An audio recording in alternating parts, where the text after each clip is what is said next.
un scandale qui se passe à l'église entre pasteur Saoul et le diacre qui s'appelle Jean. Vous n'allez pas croire. Ce que vous voyez là, c'est la bagarre en fait. Les deux serviteurs qui se battent à cause des offrandes. Vous pouvez y croire. Pouvez-vous imaginer? Deux serviteurs de Dieu qui se battent à l'église à cause de l'offrande. Restez branchés jusqu'à la fin.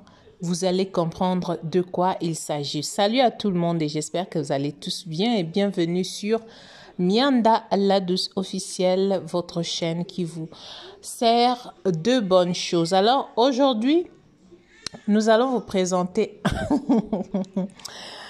une histoire, vraiment, c'est une réalité, hein? C'est vraiment une réalité. Alors, j'aimerais d'abord vous demander de vous abonner. Pour ceux-là qui ne sont pas abonnés, abonnez-vous massivement sur la chaîne et cliquez sur la cloche notification pour ne pas rater nos vidéos.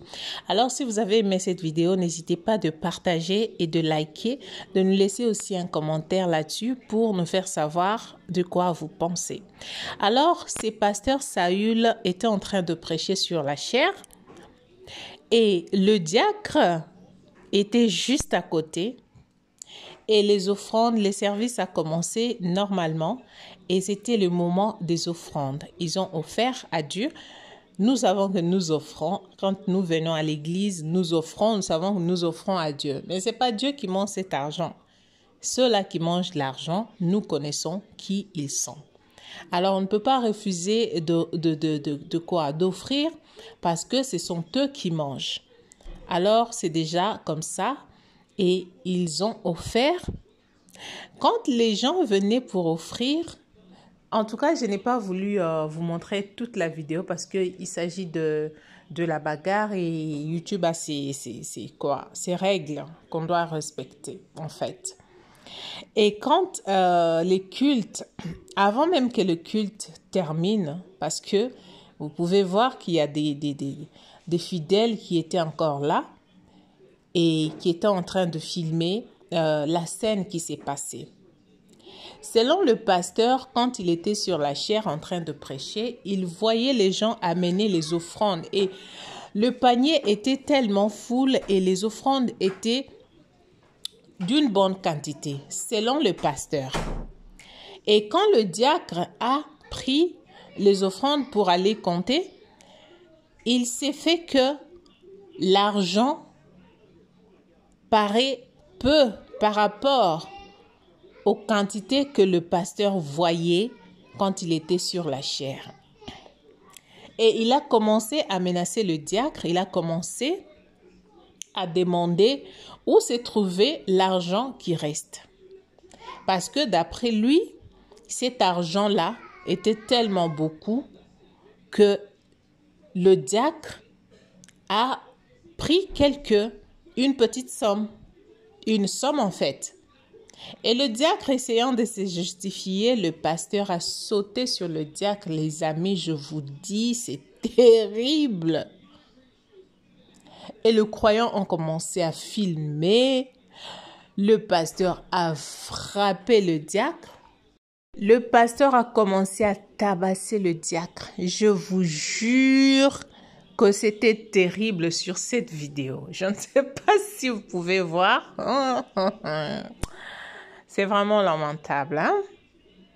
Le pasteur a sauté sur le diacre. Le pasteur a fait ce qu'il avait à faire sur le diacre. Il a frappé le diacre. Et le diacre, en tombant par terre, il a dit que je suis un homme. Je ne peux pas rester comme ça. On me frappe en présence de fidèles comme ça. Non, non, non, non. Le diacre est allé prendre une brique. Le diacre est allé prendre une brique. Hey, les amis, en tout cas, les mondes là, on aura tout vu. Il a mené ça pour en finir avec le pasteur et ils les ont séparés. On ne sait pas la suite comment. Quelle a été la suite entre le pasteur Saül et le diacre Jean? Voilà l'histoire qui s'est passée dans une église quelque part. Aïe! Je dis, on peut faire ça. Non, mais je pose la question, est-ce qu'on peut faire ça?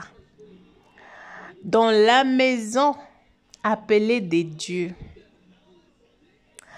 Parce que on appelle ça comme ça, mais en réalité, la maison des dieux, ce n'est pas ces 4 murs. Ça nous aide tout simplement à nous réunir et à adorer notre Seigneur Jésus-Christ. Mais je suis vraiment étonnée de voir combien les gens ont la cupidité. Beaucoup de gens aujourd'hui vous créent des églises simplement parce que ils ont besoin d'être appelés d'être appelés pasteurs, d'être appelés bishop et machin, consort. Mais en réalité, ils n'ont pas été appelés des dieux. Parce que je doute fort que quelqu'un qui a été appelé par Dieu puisse se comporter de cette manière. Impossible. Quelqu'un qui craint Dieu, les amis, vous allez voir le fruit. Vous allez voir le fruit. Alors, comme j'ai toujours répété dans mes vidéos, que c'est vraiment honteux, ces genres de choses, parce que ça éloigne même les gens qui pouvaient venir en Christ. Vous les éloignez. Vous faites en sorte que ces gens soient loin de Dieu. Les non-croyants qui voient ces genres de choses, moi, je n'appelle pas ces gens les pasteurs ou les serviteurs de Dieu. Ce sont juste des infiltrés, les gens qui sont là pour leur propre intérêt. Si vous savez que vous avez ces genres de comportements et que vous trouvez que le refuge, c'est de venir créer des églises pour rendre les enfants de Dieu incrédules, franchement, vous serez jugés. Vous serez jugés, sérieusement. Parce que vous le faites, aujourd'hui nous parlons de cela. Avant même qu'on puisse parler de ça, il y a beaucoup de gens qui ont regardé cette vidéo qui se sont moqués. Parce que ça se fait à l'église. Ça se passe à l'église. Appelons ça comme ça l'église parce que vous avez dit que c'est une église, vous êtes appelé pasteur et diacre. Un diacre qui vole de l'argent et un pasteur qui se bat à cause des offrandes.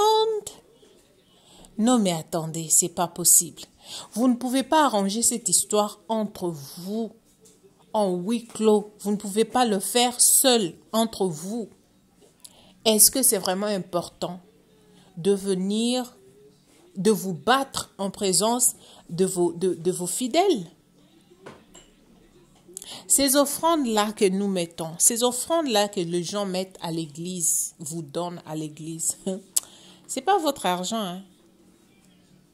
C'est pas votre argent. Et comme ça, vous allez rendre certaines personnes,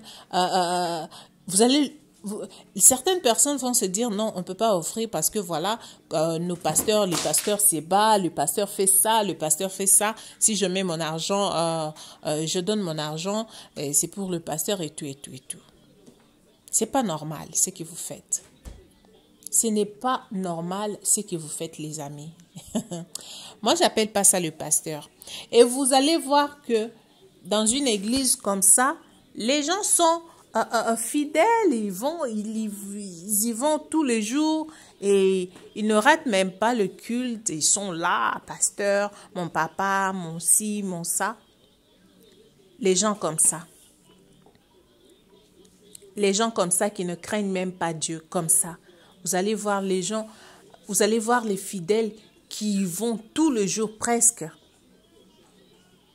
Voyons, je suis vraiment désolée. Je suis vraiment désolée du comportement des soi-disant pasteurs. Et pour les gens qui voient ces genres de choses, qui se disent « Moi, je n'irai pas à l'église parce que j'avais vu un tel pasteur », ce ne sont pas de pasteurs, ce sont des passe-temps. Ce sont des passe-temps. Ce sont des gens qui ont raté leur vie alors qu'ils se sont dit « Voilà, si nous allons créer une église, il y aura des gens, les gens ont soif de prière ou de prédication ou quoi, que sais-je encore. Alors les gens viendront viendront facilement et ils vont donner de dîmes, ils vont donner ça. Ils ont déjà des versets qu'ils vont vous donner et de par ce verset-là, ils vont utiliser ce verset pour pouvoir vous soutirer de l'argent. Ce ne sont pas de pasteurs. Je ne suis pas en train de parler de tout le pasteur. Je suis en train de parler des charlatans comme eux là. Parce que ce ne sont pas de pasteurs. Un vrai pasteur ne peut jamais faire quelque chose comme ça. Un vrai pasteur ne peut jamais se comporter de cette manière. Ça, je suis désolée. Et je le dis ouvertement qu'un homme de Dieu, appelé par Dieu, ne peut jamais, alors jamais se comporter de cette manière. Alors prenez conscience, je vous dis tout le temps, je vous dis chaque fois que le monde devient si bizarre.